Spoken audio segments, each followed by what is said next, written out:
The chamber smelled like old decisions. Not dust. The station's climate systems were too precise for dust. It was something else. The smell of air that had been breathed in and argued out for 11,000 years, recycled through the lungs of 34 species across 4 centuries of weekly sessions, each breath leaving some invisible residue of compromise and exhaustion on every surface. The floor had grooves in it where the delegates walked. The same paths, every session, worn into the stone by 10,000 years of beings who already knew where they were going before they arrived. Councillor Vetheron had been walking those grooves for 40 years. He knew the smell. He didn't notice it anymore. That was probably the point. He settled into his seat at the head of the long curved table and arranged his notes with 2 long fingers. The chamber filled slowly around him. The Threxian delegate arrived late, as always, taking the far seat with the quiet arrogance of someone who had never once been told to hurry. The Keth-Solani representative, small and gray and very still, was already seated. She was always already seated. Vetheron had never once seen her arrive. The translator drones hummed overhead. 34 different sets of ears, each hearing 34 different frequencies. The drones stitched it all into one language, fraying at the edges the way all translations did, losing the small music of meaning that lived between words. A junior clerk distributed the day's docket. 300 items, standard session length, 6 to 8 hours. Vetheron scanned the list with the efficiency of a man who had been doing this so long that the words processed before his eyes had time to register them as new information. Item 247 was near the bottom. Classification Review. Sol System. 3rd planet from primary star. Common name among its inhabitants, Earth. The file was thin, thinner than most. Vetheron lifted it and felt its weight, which was almost nothing. A species' entire case for recognition, reduced to the thickness of a pamphlet. He set it back down. The session began. Items 1 through 246 moved the way all procedural sessions moved, like a river that had found its bed and no longer needed to think about where it was going. Motions made, seconds given, votes recorded. The Threxian delegate objected to something in item 83. He objected to something in every session. No one remembered later what it had been. Item 247 arrived without ceremony. The junior clerk, a young Valorian named Tesav, who had been with the council only 8 months and still sometimes wore the expression of someone who expected things to be more dramatic than they were, stood and read the summary in a flat, careful voice. Planet Earth. 3rd rock orbiting an unremarkable yellow star. Population, approximately 8 billion. Governance, fragmented. 83 recognized nation-states in active competition, some in open conflict. Technology level, pre-warp, pre-unified, still burning carbon for energy in some regions. No detection of external signals on galactic frequencies. No evidence of awareness of galactic community. Classification recommendation, Category 7, primitive, pre-contact. Tesav sat down. Vetheron looked at the file again. 8 billion people. The number was not small. He had seen species collapse with fewer. He had also seen species collapse with more, and faster, and loudly enough that the reverberations reached council sessions 3 systems away. He did not think Earth would collapse. Nothing in the file suggested collapse was imminent, only that it was possible, the way it was always possible with Category 7 worlds. They were at the most dangerous point in a civilization's life. Old enough to have technology, young enough to still be pointing it at themselves. Category 7 was a protective classification. He wanted to be clear about that, in his mind, if not aloud. The Council did not ignore Category 7 worlds out of contempt. They ignored them out of care. Contact brought exploitation. Exploitation ended species. 6 documented cases in Council history where premature contact had accelerated a young civilization's extinction. 6 was enough. He made the motion himself because it was his responsibility, and he believed in doing his responsibilities cleanly. Category 7, he said, Standard protections. No contact, no representation, no exploitation permitted under Council Charter, Articles 14 through 22. The world is flagged for review in 50 standard years. He paused. I moved to classify. The second came from the Draveth delegate, as it almost always did. The Draveths seconded everything. It was unclear whether this was cultural or simply efficient. The vote was clean. 31 in favor, 2 abstentions. The Mahari and the Solon, who abstained on principle from any vote involving a world they had not personally reviewed. 1 vote against. The Quetzalani representative kept her hand raised for a moment after all the others had lowered. Just a moment, then she lowered it too. Vetheran noted the dissent and moved on. He noted all dissents. He acted on very few of them. The Quetzalani had been dissenting on Category 7 classifications for as long as he could remember. They had opinions about Category 7 that were colored, he suspected, by the fact that their own species had been Category 7 300 years ago. Sentiment and policy were different instruments. He kept them in different drawers. The broadcast was logged. Earth's file was marked active classified and dropped into the public galactic record, as all council proceedings were. Open, accessible, standard. No encryption. Category 7 worlds could not receive galactic transmissions. The precaution was unnecessary. The session continued. Items 248 through 300 resolved without incident. By the time Vetheran stood to leave, he had already stopped thinking about Earth. There was a resource dispute in the outer Karev system that required his attention before the next session. He had 3 subordinates who needed evaluations. He had a dinner with the Threxian ambassador that he was not looking forward to. Earth was handled. Earth was filed. He was almost to the door when the Quetzalani representative spoke. She was not speaking to him. She was not speaking to anyone in particular.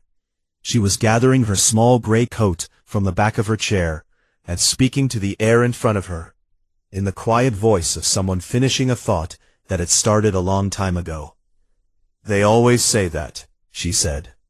Vetheran stopped. He stood with his hand not quite on the door. He heard the words. He turned them over once, the way you turn over a stone when you think there might be something under it, and found nothing there that alarmed him. He did not ask what she meant. He went through the door. Behind him, in the chamber, young Tezov was archiving the day's filings. She worked quickly and carefully, the way new clerks do.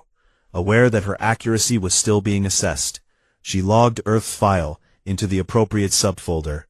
She mislabeled the subfolder. Not by much. 1 character transposed. It would be found and corrected in 6 months during a routine audit. It would have no effect on anything. Tezov did not know, filing that thin folder away in a warm chamber that smelled like old decisions, that she had just made the same kind of small, careless human error that the species she was filing might have recognized immediately, and laughed at, and corrected, and filed away as a perfectly ordinary thing that perfectly ordinary beings do. The lights in the chamber dimmed. The drones stopped humming. The word unprecedented had been used 11 times in the last hour. Dr. Yara Osei had been counting. She sat at the far end of the Geneva briefing table with a printed transcript in front of her and a pen in her right hand that she kept moving to the center of the table, aligning it with the table's edge, and then moving again. The room was full of people who were used to solving problems by talking about them loudly, and they were doing that now, and Yara was reading the transcript for the second time. It was not a long document. That was the thing about it that people seemed to find most unsettling, that a decision affecting 8 billion people had fit into something you could read in under 20 minutes. The delegates in this room had been meeting for 6 hours. The Galactic Council had apparently resolved the matter of Earth's entire future in slightly less time than a lunch break. She set the transcript down. Noted, she said.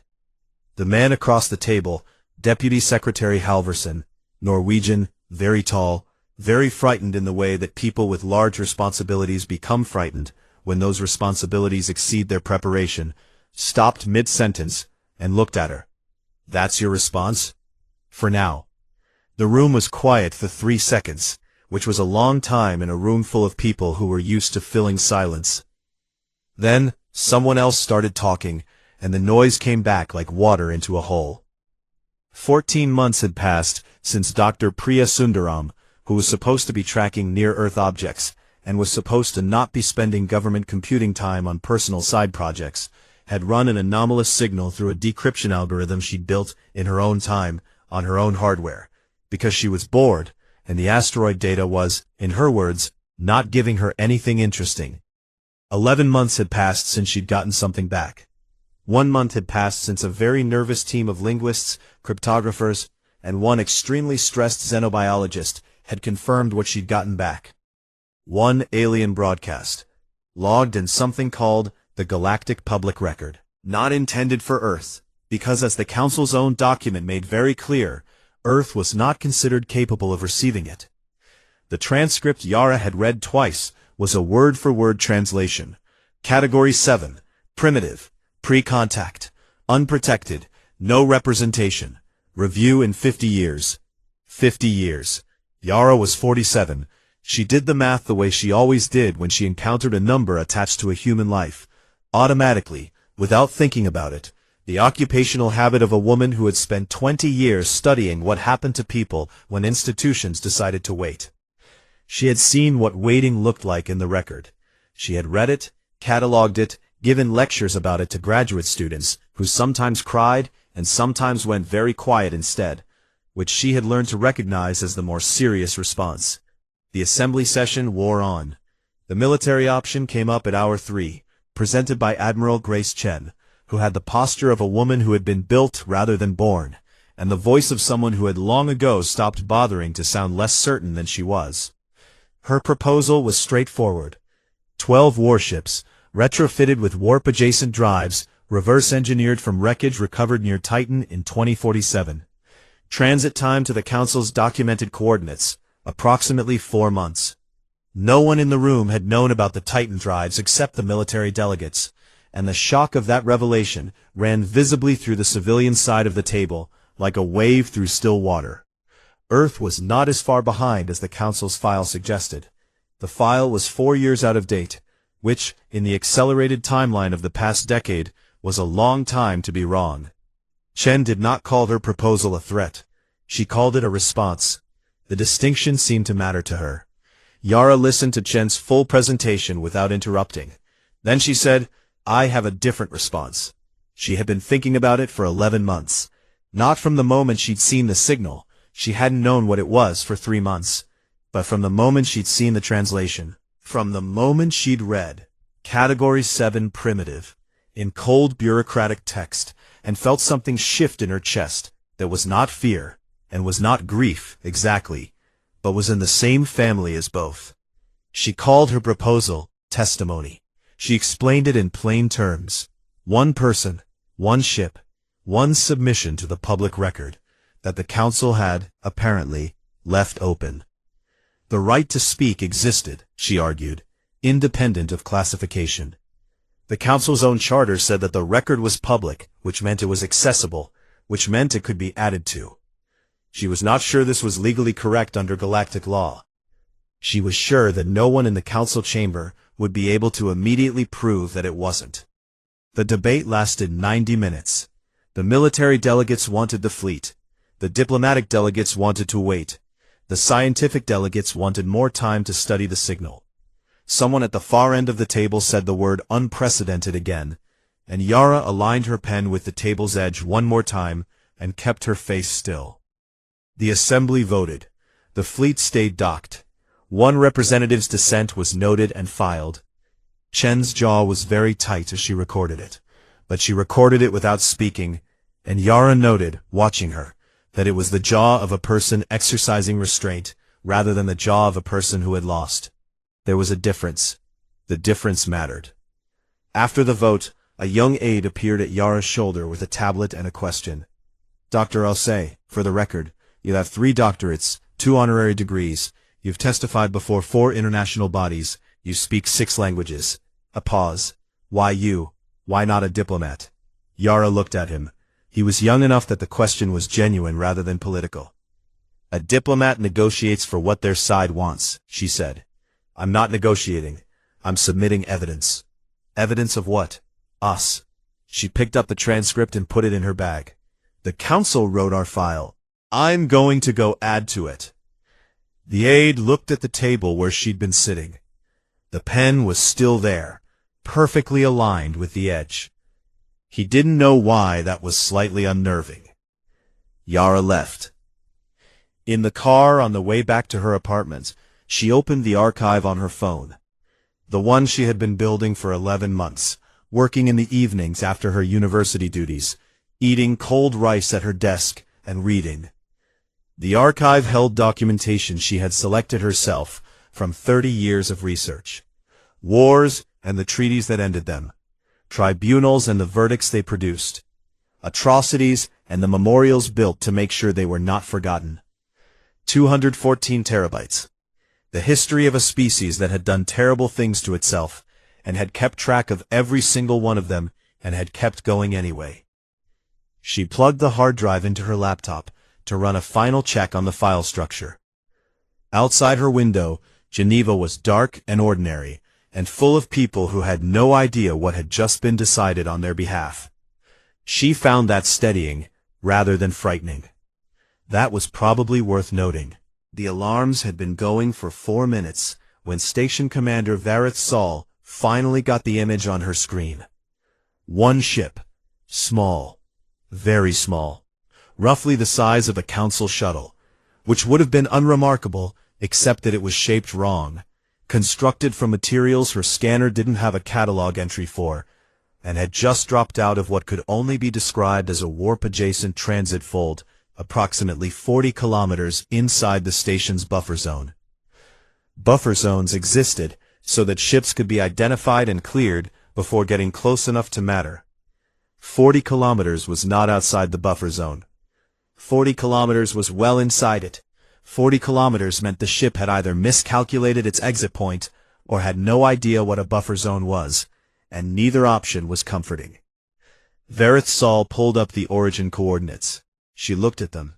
She looked at them again. Get me Counselor Veth around, she said, in the tone of a person who would very much prefer to be telling someone else's problem to someone with more authority than herself. On the UES Meridian, Dr. Yara Osei was sitting in the co-pilot seat, eating a protein bar and looking at the station through the forward viewport. It was large, larger than she'd expected from the council documents, which described it in terms of administrative capacity rather than physical scale. It hung in space the way old settled things hang, without effort, without apology, the way a mountain doesn't announce itself. The security patrol arrived in 3 minutes and 40 seconds. 4 ships, sleek, angular, clearly military in the way that military things announce themselves across all known cultures, which Yara had always found interesting from a sociological standpoint, and which she found right now somewhat more personally relevant. She opened a channel. Her Valorian was not good. She had been studying for 11 months, working from a grammar file the linguistics team had constructed from the council broadcast. And she could manage formal structures reasonably well. But the pronunciation required sounds that the human throat produced with the desperation of a plumbing system doing something it had not been designed to do. She spoke anyway. Dr. Yara Osei, Earth, Sol System.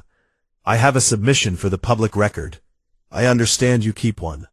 A very long silence. Then a voice, controlled, professional, with the specific quality of professional control that meant something less controlled was happening beneath it, responded in translated standard. Please hold your position. Of course, Yara said. She took another bite of her protein bar. It took 40 minutes to find the protocol.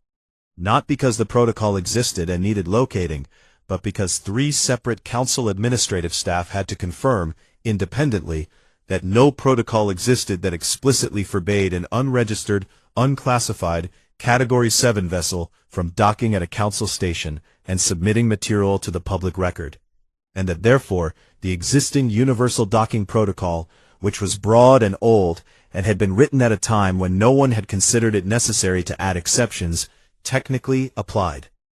Vered Sol spoke to Vetheron for 12 minutes. She watched his face on her screen do several things in sequence that she had not seen his face do in the 5 years she had worked under his authority. He was not a man whose face moved much. It was moving now. He authorized the docking. "Log everything," he said. "Everything is already being logged. Log it more," he said, and ended the call. The dock assigned to the Meridian was Bay 7, which Yara suspected was either a coincidence or a small bureaucratic joke, and which she found either way to be a reasonable place to put a Category 7 species. She walked off the ship with one case, gray, one at one corner where she had set it down on concrete floors in too many archive basements to count. Inside it, a portable projector, a power adapter, and a hard drive. Security scanned the case 3 times with 3 different instruments. "It's a hard drive," Yara said on the second scan. "We can see that," the senior security officer said. "I mention it because I have the sense you're hoping to find something else." He looked at her. She looked back. She had the expression of someone who had waited 11 months for a decryption, and could therefore wait as long as was necessary for a security scan. The third scan completed. Nothing dangerous, nothing prohibited. 1 hard drive, 1 projector, 1 power adapter, and a second protein bar in the case's side pocket that Yara had forgotten was there. They cleared her. A young officer, junior rank, very straight posture, fell into step slightly behind her as escort through the station corridor. She could feel him looking at her, the way people looked at things that were familiar in shape, but wrong in some way they couldn't immediately identify. "What is on the drive?" he asked. His standard was careful, formal, someone who had learned it from texts rather than conversation. "Evidence," Yara said. He processed that. His stride didn't break, but something in it shifted. "Evidence of what?" She looked at him, not unkindly, the way a geologist looks at a cliff face that is younger than she expected. Not dismissive, just calibrating. "Us," she said. They walked the rest of the corridor without speaking. The council chamber emergency session had been called before the Meridian even docked. 34 representatives, most of whom had been reached through overnight contacts and personal channels rather than formal summons, arrived in various states of preparedness. The Threxian delegate had somehow managed to appear entirely unruffled, which Vetheron suspected was practiced rather than genuine. Vetheron stood at the head of the chamber and watched the feeds from the dock corridor on his personal screen. He watched the small human woman walk through his station with 1 gray case and the bearing of someone who had an appointment she had made herself. The security officer had asked what was on the drive. He had read the transcript. Evidence, us. Vetheron was old. He had spent 40 years in the business of other civilizations. Their disputes, their boundaries, their expansions, their collapses. He had met representatives of 19 species under various circumstances, ranging from formal treaty to active conflict. He had seen first contacts go badly, and first contacts go well, and first contacts that had gone in directions that required entirely new categories of outcome. Every single one of those species representatives had been nervous. Every single one. It was a universal constant, he had come to believe. The way that any species standing inside a structure that dwarfed its understanding had to contend with the physical reality of its own smallness. He watched Yara Osei walk through his station. She was not nervous. She was not performing confidence, which was a different thing, and which he had also seen many times, the kind of performance that showed at the edges when the light hit it wrong. This was not that. She was simply present, occupied, in the way of someone whose attention was focused on what came next, rather than on how they appeared to others. Vetheron picked up his notes. 40 years of service, neat, precise, dated records going back to his first session. He opened today's page. He wrote the date. He wrote the case number. He wrote the name, Yara Osei, Earth, Sol System. He stopped. He looked at the page for a moment. He wrote a question mark. He had not put a question mark in his notes in 40 years. He was a man whose job was to find the right box and place the right thing inside it. And he had always been good at it. And the satisfaction of that, the clean, complete satisfaction of a well-organized record, had been enough. He looked at the question mark for a while. Then he closed the notebook and went to face the chamber. Somewhere in Bay 7, Yara Osei was setting up a projector. She had been speaking for 4 hours when the Threxian delegate decided to make his point. He had been leaning back in his seat for most of it, arms crossed, jaw slightly forward, with the air of a man conserving his contempt for a moment when it would do the most good. His species was old, military. They had expanded to 7 systems in 3 centuries through a combination of superior drive technology and the simple willingness to move into spaces that others had decided were not worth the trouble. The Threxian had opinions about weakness, mostly that it was a choice. He had been watching the human for 4 hours, and what he saw, he felt, was a very organized list of failures. Organized, he would grant her that. The human female had a systematic mind. She had built her presentation the way a prosecutor builds a case, chronologically, evidentially, without sentiment or appeal. No anger, no tears, no drama. Just the record. And the record was not impressive. He interrupted. "You have shown us 3,000 years of war," he said. The translator drone carried his voice across the chamber. "Genocide, enslavement, mass extinction of your own populations. You present these things as if they are an argument for your species' worth. I do not follow the logic." The chamber was very quiet. Yara stopped. She stood at the projector with her hands resting on the table beside it. She looked at the Threxian delegate with the specific expression of a person who has anticipated this exact objection and has been waiting, without impatience, for it to arrive. "I haven't finished," she said. "You have shown failure. Yes, failure does not impress a council." "I haven't asked you to be impressed by the failure," she said. "Look at what comes after it. Every time." She advanced the projection. The next slide was not a war. It was a courtroom. Nuremberg, 1945. Row after row of men in the dock. A judge at the front. Lawyers, documents, testimony. 14 months after the end of the most destructive war in our recorded history, Yara said, the winning nations put the losers on trial, not executed them without process, tried them, in a court, with evidence, with lawyers arguing both sides, with a public record. She advanced again. Gacaca courts, Rwanda, 1994. Community tribunals convened in fields and schoolyards. 6 years after our species did something so terrible in this country that we still do not have adequate words for it. Survivors and perpetrators sat in the same outdoor spaces and gave testimony to community judges. 12,000 community judges, elected by local populations, to process over 1 million cases. She advanced again. The Truth and Reconciliation Commission, South Africa. The International Criminal Court. The Extraordinary Chambers in the Courts of Cambodia. The Commission for Reception, Truth and Reconciliation in East Timor. One after another.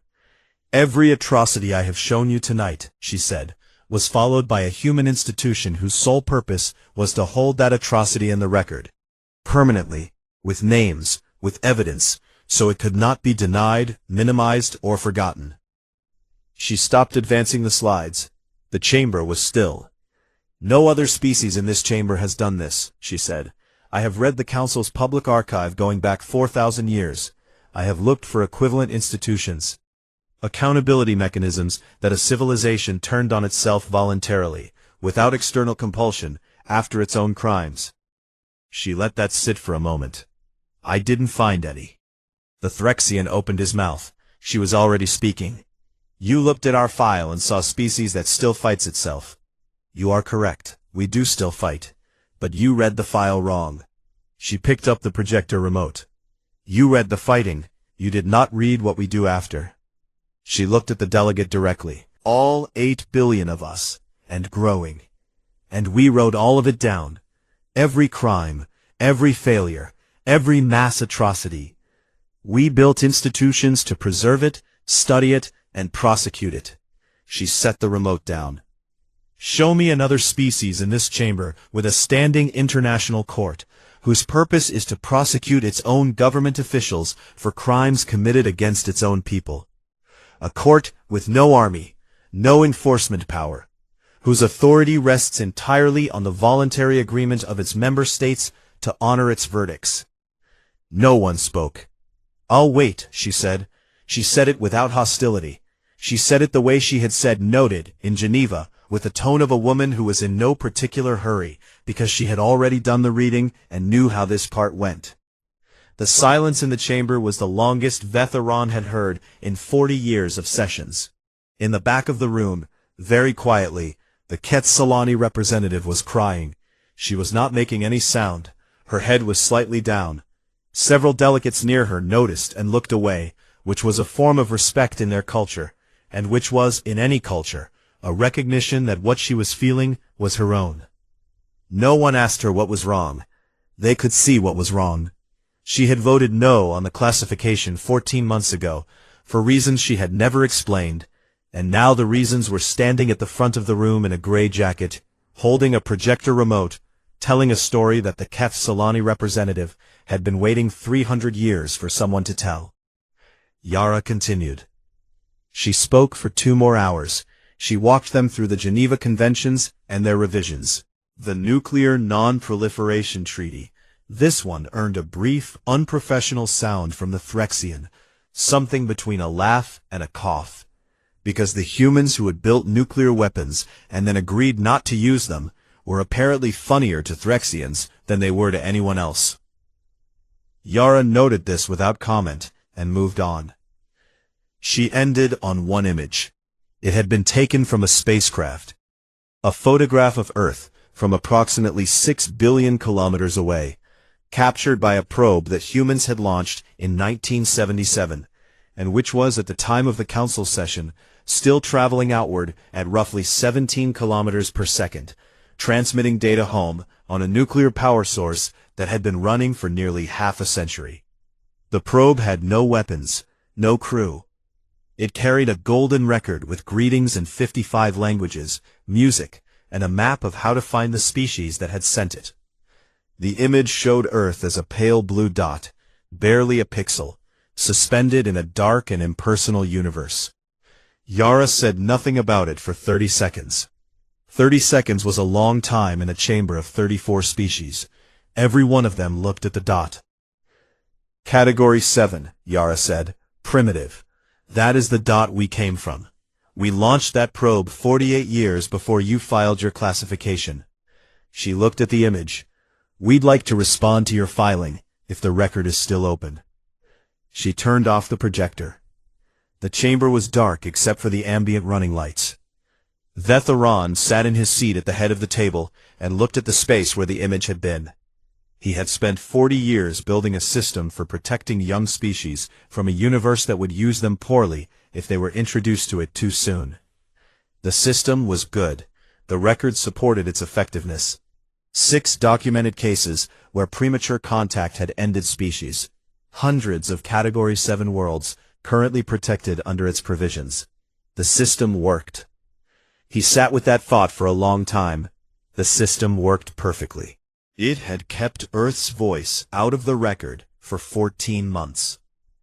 It would have kept Earth's voice out of the record for 50 years, and then 50 more, reviewed and refiled and reviewed again, until either Earth destroyed itself, or developed, on its own, without any outside assistance, the technology to make itself impossible to ignore. He opened his notebook. The question mark from yesterday was still on the page. He looked at it.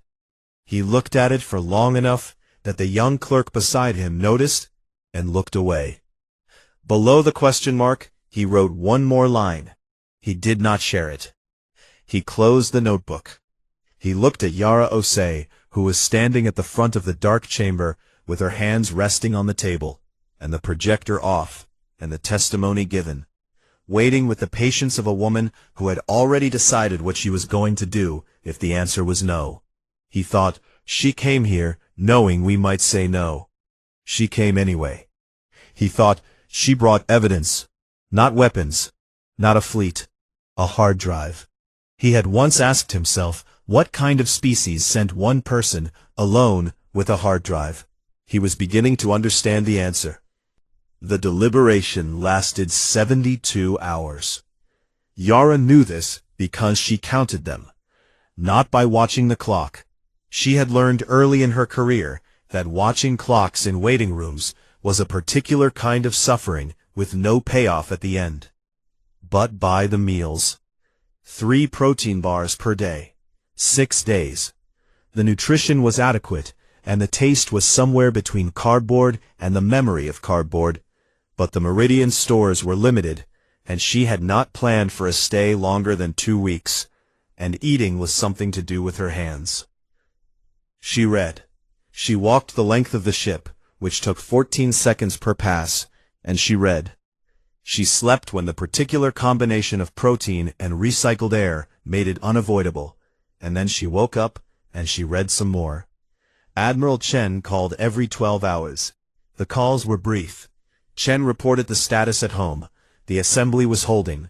The fleet was still docked. The news services had gotten partial information through a leak, and were now running continuous coverage that was, by Chen's account, the most watched television in human history. Yara said noted, and asked if there was anything actionable, and Chen said no, and they ended the call. On the 3rd night, Vetheran came to find her. Not to the ship, to the station observation corridor, a long curved hallway on the outer ring, lined with transparent panels that looked out into the dark. One of the administrative staff had told her about it on the first day. Awkwardly, the way people offer hospitality to visitors they are not sure how to categorize. She had been going there in the evenings because it was the only place on the station that was quiet, and because looking at a lot of empty space had always been, for her, the specific remedy for being inside a room that was too small. Vetheran found her there standing with her hands in her jacket pockets, looking out. He stood a few meters away, and for a while neither of them spoke, which Yara found interesting, because he had come to her, which meant he had come to say something, which meant he was choosing to let the silence sit before he started. She noted it. The vote is tomorrow, he said. I know. He stood beside her, slightly behind. She could see his reflection in the transparent panel.